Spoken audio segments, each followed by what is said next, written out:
ang sangkatauhang nababalot ng takot at pangamba. Ingatan mo ang mga may sakit at nag-aagaw buhay na lalong pinahihirapan ng kalungkutan sa kanilang pag-iisa. Ingatan mo kami, Panginoon. Ingatan mo ang mga doktor, nurse at lahat ng frontliners na iginugupo ng sobrang pagod. Ingatan mo kami, Panginoon. Ingatan mo ang aming mga punong bayan na nagdadala ng kanilang balikat sa mahihirap na desisyon. Ingatan mo kami, Panginoon. Itutugon ninyo, ipagkaloob mo sa amin ang iyong Espiritu, Panginoon. Ipagkaloob mo sa amin ang iyong Espiritu, Panginoon. Sa oras ng kalituhan at pagsubok, Ipagkaloob mo sa amin ang iyong Espiritu, Panginoon. sa tukso at mga kahinahan, Ipagkaloob mo sa amin ang iyong Espiritu, Panginoon. sa aming paglaban sa kasamahan at kasalanan, Ipagkaloob mo sa amin ang iyong Espiritu, Panginoon. sa aming paghahanap ng katotohanan at kaligayahan, Ipagkaloob mo sa amin ang iyong Espiritu, Panginoon. sa desisyong manatili sa iyo at maging kaibigan mo.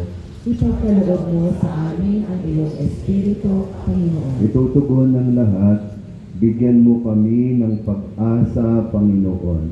Bigyan mo kami ng pag-asa, Panginoon. Sa sandaling kami ay pinahihirapan ng kasalanan.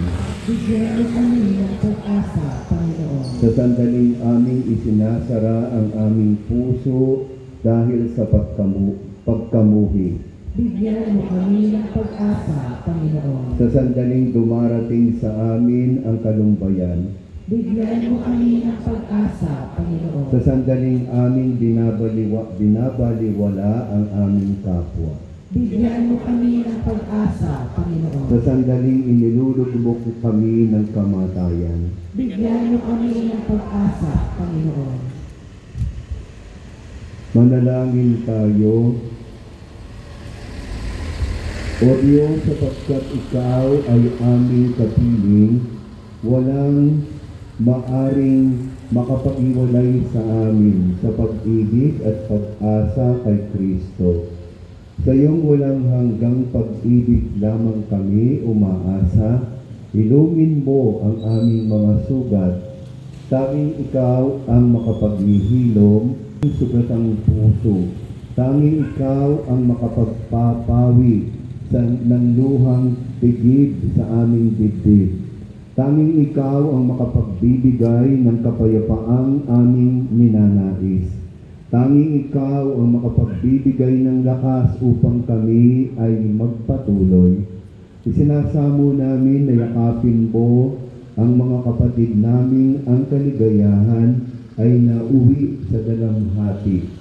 Ipadama sa iyo walang nasasayang at napapawalang bahala. Pakalakasin mo sila sa iyong pag-ibig. Nawa ang aming malasakit sa isa't isa ay higit na mapalalim bunsod ng iyong bigay na lakas at ang aming pangunawa ay iyong dak-ibig sa amin. Amen. Mga kapatid, ang ating hawak na liwanag ay simbolo ni Kristo, ang liwanag ng buwag ng mundo. Pinagap natin ang liwanag na ito nung tayo binyagan. Nangako tayong ipadalaganap ang liwanag na ito nung tayo ay kumpilan. Tinupad natin ang pangakong ito nang tayo'y tumugon bilang mga Kristiyano na naging isang sambayan ng nagpapalaganap kahit naaandak-andak ang naliwanag sa gitna ng kadiliman ng pag-uusig ng mundo. Hinihiling ko sa inyo ngayon, panatiliin yung nagdiringas ang liwanag na ito sa inyong mga puso. Sikapin natin maging liwanag, lingas din ang ibang liwanag na nagbubuhat sa liwanag ng sanlibutan. Mamuhay tayo bilang mga anak ng liwanag. Sinabi ni Jesus, mapalad ang mga mahabagin sapagkat kahahabagan sila ng Diyos. Inihahayo kayo ngayon sa inyong mga tahanan sa lugar ng inyong trabaho, sa inyong mga paaralan at pamayanan. Makiisa tayo sa paghihirap ng ating mga kapatid na pinag-uusig dahil sa kanilang pananampalataya at maging daluyan nawa tayo ng awa ng Diyos sa lahat.